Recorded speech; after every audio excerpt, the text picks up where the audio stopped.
What's up YouTube, this is Collect Pokemon and welcome back to another video. In today's video, we are going to talk about some Japanese news.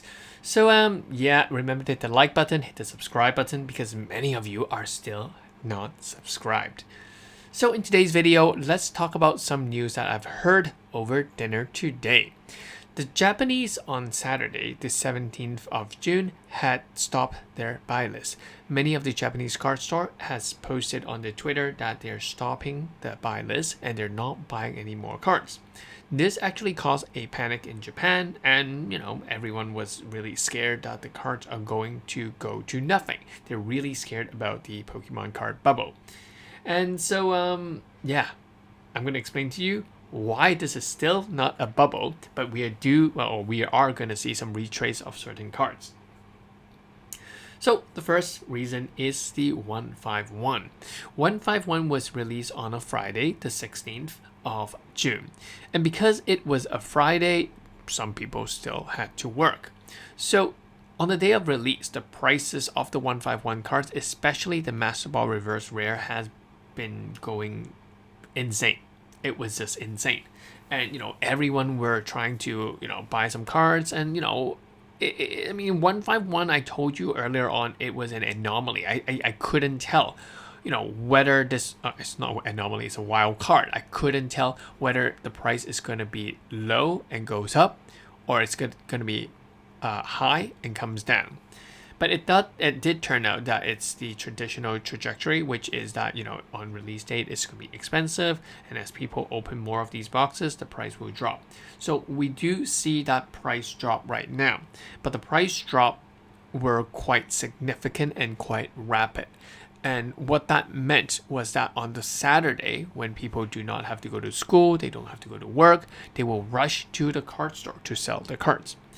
And since so many people are rushing to these major card store, the card store simply does not have enough staff to handle the buyback or the buy list cards. That's one thing.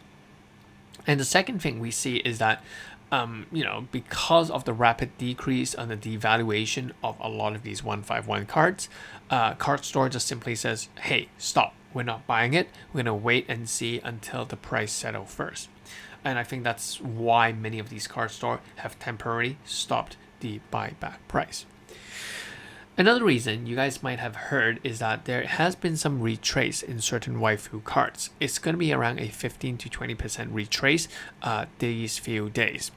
And the reason for this is that a lot of people, what I believe is that many people extended their money, their spending on 151, and they have to do something to regain that capital. And I think because of that, there has been a lot of people trying to sell their cards faster than the market could absorb the cards. And that is the reason for the drop in the prices. But cards such as Lily will always remain high and is still remaining high. The cards that we are seeing dropping are actually the other waifu cards, not the top tier or not on the S tier waifu cards that we see. Now, overall, I do think that this is temporary. And why I think it's temporary? Because of the lottery system is still doing very, very well. And this brings me to the second news I want to bring. A couple of videos ago, I said that Mew, Charizard, and Pikachu are all being pumped. Especially with the buyout of Pikachu, it is likely that someone is stirring something up in the market. And I was right.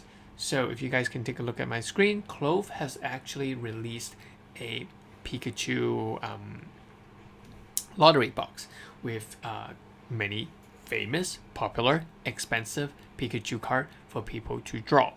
It is 1,000 yen per draw, and there's 100,000 draw. And I think currently they're down to 4,600 already. So it's 46,000, sorry, already. It is very, very crazy.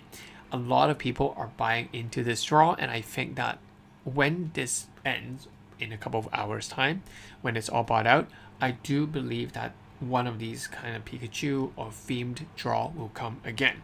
And because of this, a lot of the Pikachu promo cards will definitely go up in price. even the very, very cheap one, because they have to fill the lower tier price. So lower tier price. So yeah, it's pretty cool. So you guys can check that out. And while I was looking at this, I was actually fascinated by something new that Japan has been doing. It's not overall new. I mean, you guys have heard of people buying shares of an art piece, or you have seen Gary with a lot of Charizard selling part of the Charizard share to this other guy, and you know he gets some money back. Now we are seeing Japanese do that right now. For example, a card such as the Lily in GX Battle Boost is selling for 9 million yen. No one is going to ditch out 9 million yen just to buy one card. So what they decide to do is to break up this card into many different shares. So from the screen, you can see that it is broken down into around, was it 4,500 shares? Something along that line. And each share is 2,000 yen, and you can actually buy into the share. So for this card, this particular PSA 10 Lily, with this cert number, so you can see that they've actually shown you the cert number, 71% of the share has been sold. So what I would expect is that each individual card is a market of its own, and what you can actually do is you can trade the share later on. As the card appreciates, your share of 2,000 yen will be worth more, and you can sell it, and you can see if people are buying it in the general market. This is very new, and I just discovered it like just now when I was actually searching up the Pikachu lottery box. What I also see is that there has been other listing of cards shares that is being sold. Most of them are sold between 1,000 to 2,000 yen. So if we have like a 1.5 million yen card, you know, there might be less share, but they keep the unit price of the share to be around 1,000 to 2,000 yen. So yeah, crazy thing has been happening in Japan, and it's still happening. Will this share thing gain momentum? Maybe. I actually don't know, but I'm just telling you guys, letting you guys know, yeah, something like this is happening. Let me know in the comment section, what do you guys think? Do you guys think that Pikachu cards will go to the moon? And do you think that a new style of purchase, such as these share purchases, will actually benefit and keep up the Japanese hype? I'll catch you guys in the next one. Peace. This is Collect Pokemon. Bye bye.